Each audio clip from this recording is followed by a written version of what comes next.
এটা মাটি মোৰ একদিন 23 টাকা পৰ্যন্ত মই উচ্ছেদ কৰিব নিদিওঁ। একে ৰচিদ আলমে যদি এই কথাবিলাক চেলেঞ্জ কৰি নকলে হয় আৰু ৰখিবলৈ যদি নকলে হয়, এটা নহয়, দুটা নহয়, তিনিটা নহয়, 50টা হিমন্ত আহিলেও সংখ্যালঘু মানুহৰ নম এটা লৰাব নোৱাৰে। এই কথাবিলাক যদি চেলেঞ্জ কৰি নকলে হয়, যিজন চিফ মিনিষ্টাৰে কয় যে মুসলমানক খেদি বাংলাদেশী বঙালী হিন্দুক আনি জাগা দিম, সংবিধান বিৰোধী কথা যিজন মানুহে কয়, সেইজন মানুহক তোমালোকে চ্যালেঞ্জ দিয়া পৰিণামটো এতিয়া তোমালোকৰ তো মানে একো হোৱা নাই, মৰিছোতো মুছলমান জাতিটো। এতিয়া আমাৰ তাত সাংসদজন ৰকিবুল হুছেইন, যিজনক ভাৰতবৰ্ষৰ ভিতৰত সবতকে বেছি ভোট দি জিকাই দিলো, 11 লাখ ভোট।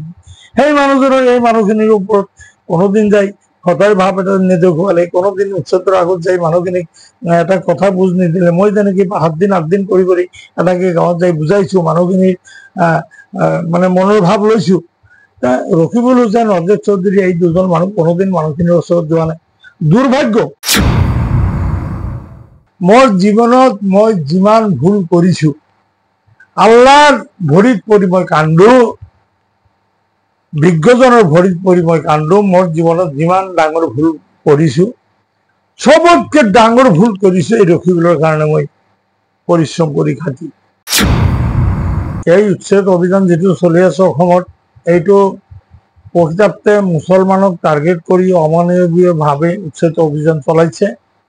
যি উচ্ছেদ অভিযানত কেইবাটাও ঘটনা হৈছে, উল্লেখনীয়ভাৱে কেইবাটাও ঘটনা হৈছে। আপনাৰ 70-80 বছৰৰ পৰা টুকুৰা মাটিত আছে, ধৰিলো খাস মাটি নহয়, 1 চনা মাটি, 1 চনা পাট্টাৰ মাটি, এইবিলাক মাটি 80 লাখ টকা, 90 লাখ টকা, 1 কোটি 1.5 কোটি টকা খৰচ কৰি ঘৰ বনাইছে, পৰিশ্ৰম কৰি তেওঁলোকে। সেই ঘৰবিলাক বুলডোজাৰ দি ভাঙি দিয়া হৈছে। মই কৈছো পট্টা মাটিৰ ওপৰত থকা, 1 চনা পট্টা মাটিৰ ওপৰত থকা সেই মানুহখিনি ক'ত যাব? এইটো অমানৱীয় হোৱা নাই নেকি? মই অমানৱীয় দৃষ্টিভংগী যে কৈছো তাৰ উদাহৰণ দিছো। 80, 90, 95 বছৰ 100 বছৰীয়া বৃদ্ধ বিছনাত শয্যাগতভাৱে পৰি আছে। এই ঘৰবিলাক উচ্ছেদ কৰা হৈছে। সেই মানুহখিনি ক'ত যাব? ক'ত যাই ঠাই ল'ব? তেওঁলোকক তুলি তাৰি কোনে লৈ যাব? গৰ্ভৱতী মহিলা, 8 মহীয়া 9 মহীয়া গৰ্ভৱতী মহিলা থকা ঘৰ উচ্ছেদ কৰা হৈছে। তেওঁলোকক কোনে এতিয়া তুলি তাৰি ক'ত লৈ যাব? দুখীয়া মানুহ। এই মানুহখিনিৰ দুখ দেখিলে চকুৰ পানী আপুনি ৰাখিব নোৱাৰিব। মই সেইবিলাক অঞ্চলত গৈছো, ঘৰে ঘৰে গৈছো, চাইছো মানুহখিনি কি যে অসুবিধা, কি যে কষ্ট হৈছে। স্কুলীয়া ছাত্ৰ ছাত্ৰী, পৰীক্ষা চলি আছে, স্কুলীয়া ছাত্ৰ ছাত্ৰী, গৰীব মানুহ, সেই ঘৰত পঢ়া শুনা কৰে, ঘৰবিলাক ভাঙি দিয়া হৈছে, কিতাপ চিতাপ ভাঙি চিদিলি বেদিলি হৈ পৰি আছে। সেই মানুহখিনিৰ জীৱনটো কি হ'ব? মোৰতো বিশ্বাস ইতিমধ্যে এই উচ্ছেদৰ যন্ত্ৰণা সহ্য কৰিব নোৱাৰি নিৰীহ মানুহকতো গুলি কৰে মাৰা হয়েছে, হত্যা কৰা হয়েছে। তাৰপাছত এই উচ্ছেদৰ যন্ত্ৰণা সহ্য কৰিব নোৱাৰি ইতিমধ্যে এজন মানুহতো আত্মহত্যাৰ দৰে পন্থাও, কঠোৰ পন্থাও ল'বলগীয়া হৈছে, বাধ্য হৈ পৰিছে। এইবিলাক কথা ক'ব গ'লেতো এইটোতো অমানৱীয় উচ্ছেদ হৈছে আৰু মুছলমানক টাৰ্গেট কৰাই হৈছে। অসমত ইতিমধ্যে যিখিনি উচ্ছেদ হৈছে আপোনালোকে চাওক, এই উচ্ছেদখিনিৰ 80-90% মানুহ মুছলমান। এইটো ক'লে কোনোবাই বেয়া পাবলৈ লগা নাই, আপোনালোকে হিচাপ কৰি চাওক। বাকী 5% বা 10% মানুহ হয়তো অন্য সম্প্ৰদায়ৰ হ'ব পাৰে। এই উচ্ছেদ কাৰ্য আজি আমাৰ তাত যেনেকুৱা আপোনাৰ টিলাপাৰা, চৰুৱাবাচা, সন্তোষপুৰ, তাৰপাছত সন্তোষপুৰ, তাৰপাছত আপোনাৰ কি কয় জমদুৱাৰ, এই জাগাবিলাকক উচ্ছেদ কৰা হ'ল। উচ্ছেদৰ পন্থা কেইদিন আগৰ পৰা লৈছিলে, তেওঁলোকক জাননী দিয়া হোৱা নাই। চৰকাৰী নিয়ম মতে 7 দিন বা 15 দিন আগত জাননী দিব লাগে। হাইকোর্ট সুপ্রিম কোর্টের রুলিংও আছে, সংবিধানতো লিখা আছে, আইনতো লিখা আছে। সেই মানুহবিলাকক তেনেকে উচ্ছেদৰ জাননী দিয়া হোৱা নাই। আগৰ দিন মাইকিং কৰিছে, আপোনালোকে ৰাতাৰাতি ঘৰ এৰক। আগৰ দিন বা এদিন আগত মানে আপনাৰ মাইকিং কৰিছে, ঘৰ এৰক আপোনালোকে। ক'ত যাব মানুহখিনি ৰাতাৰাতি? এদিনৰ ভিতৰত, 2 দিনৰ ভিতৰত ক'ত যাব? এটা ঘৰ বাৰী ভাঙি অন্য জায়গাত ল'ব গ'লে 10-15 দিন টাইম লাগে, সেই টাইমটো দিয়া হোৱা নাই। এইটোতো অমানৱীয় হৈছেই। এই উচ্ছেদ কাৰ্যবিলাকৰ প্ৰতিবাদ আমাৰ দুৰ্ভাগ্য। আমাৰ বিলাসীপাৰা অঞ্চলত যিখিনি উচ্ছেদ হৈছে দুৰ্ভাগ্য। আমাৰ জাতীয় সংগঠনত এনেকুৱা পদক্ষেপ যদি আগত লোৱা হ'ল হয়, যেনেকৈ আমাৰ আলমগঞ্জত আমচু, আপোনাৰ কি কয় এবি আমচু, তাৰপাছত সংখ্যালঘু সংগ্ৰাম পৰিষদ, তাৰপাছত আপোনাৰ কৃষক মুক্তি সংগ্ৰাম সমিতি, তেওঁলোকে যৌথভাৱে আলমগঞ্জত বৃহৎ প্ৰতিবাদী মিছিল কৰিছে। তেওঁলোকে চৰকাৰক দাবী ধমকি দিছে। সেইকাৰণে তাত এতিয়াও উচ্ছেদ পৰৱৰ্তী দিনত হ'ব নহ'ব এইটো পাছৰ কথা। কিন্তু এতিয়া এই প্ৰতিবাদৰ কাৰণে সাময়িকভাৱে এতিয়াতো বন্ধ হৈ আছে। মোৰ কথাটো হ'ল, মই আলি আকবৰ মিয়া, আপুনি কৈছে প্ৰতিবাদী কণ্ঠ, মই এক ইটত মছজিদ নহ'ব, এক ইটত আপোনাৰ মন্দিৰ নহ'ব, মই অকলে কি কৰিম? মোৰ কোনো দল মতো নাই, মই নিৰ্দল মানুহ, মই এতিয়া কোনো সংগঠনতো নাই, মই কি আন্দোলন কৰিম? কিন্তু জানো তথাপিও মই যেতিয়া গাঁওবিলাকত যাওঁ, মানুহে ইমান সুন্দৰকৈ ওলাই আহে, ইমান সুন্দৰকৈ কাবৌ কৰোঁ, অনুৰোধ কৰোঁ, মানুহক মই হাত জোৰ কৰি কওঁ মোৰতো একো কৰিব লগা নাই, মই কি কৰিব পাৰোঁ? মই যেনেকে আপনাৰ লালখুড়াৰ পৰে লালখুড়া, চকচকা, টিলাপাড়া, জমদুয়া, সন্তোষপুৰ, চৰুৱা বাখৰা এই জাগাবিলাকত মই 5 দিন 7 দিন কৰি মই গৈছোঁ, মানুহখিনিক বুজাইছোঁ, মানুহৰ লগত মই সহমত হৈছোঁ, মানুহৰ দুখত দুখ প্ৰকাশ কৰিছোঁ। কিন্তু মোৰতো কৰিব লগা নাই। এতিয়া আমাৰ তাত সাংসদজন ৰকিবুল হুছেইন, যিজনক ভাৰতবৰ্ষৰ ভিতৰত চবতকৈ বেছি ভোট দি জিকাই দিলোঁ, 11 লাখ ভোট। সেই মানুহজনৰ এই মানুহখিনিৰ ওপৰত কোনোদিন যাই সদায় ভাৱ এটা নেদেখুৱালে, কোনোদিন উচ্ছেদৰ আগত যাই মানুহখিনিক এটা কথা বুজ নিদিলে। মই যেনেকৈ 7 দিন 8 দিন কৰি এনেকৈ গাঁৱত যাই বুজাইছোঁ, মানুহখিনিৰ মানে মনৰ ভাৱ লৈছোঁ। ৰকিবুল হুছেইন, অজয় চৌধুৰী, এই দুজন মানুহ কোনোদিন মানুহখিনিৰ ওচৰত যোৱা নাই। দুৰ্ভাগ্য। এতিয়া ক'লেতো বহুতেই মোক সমালোচনা কৰিব, কিন্তু সমালোচনা কৰিব লাগিব। এই মানুহখিনি কোনদিন গৈছে? যিদিনাখন মানুহ মৰিলে, মানুহ ঢুকালে, যেতিয়া গুলি কৰি মানুহ মাৰি দিলে, তাৰ 2 দিন পিছত সেই মানুহখিনি কবৰস্থ কৰিব গৈছে। কংগ্ৰেছ বুলি মই নকওঁ, কিন্তু কংগ্ৰেছৰ কিছু নেতা পালি নেতা আছে। আমাৰ তাত কি হৈছে, আপোনাৰ চৰুৱা বাখৰাত আৰু সন্তোষপুৰত উচ্ছেদিত মানুহসকলৰ পৰা কংগ্ৰেছী চেলা চামুণ্ডাসকলে পইচা উঠাই গেছে। কেছ কৰাৰ নামত পইচা উঠাই গেছে নিৰ্লজ্জভাৱে।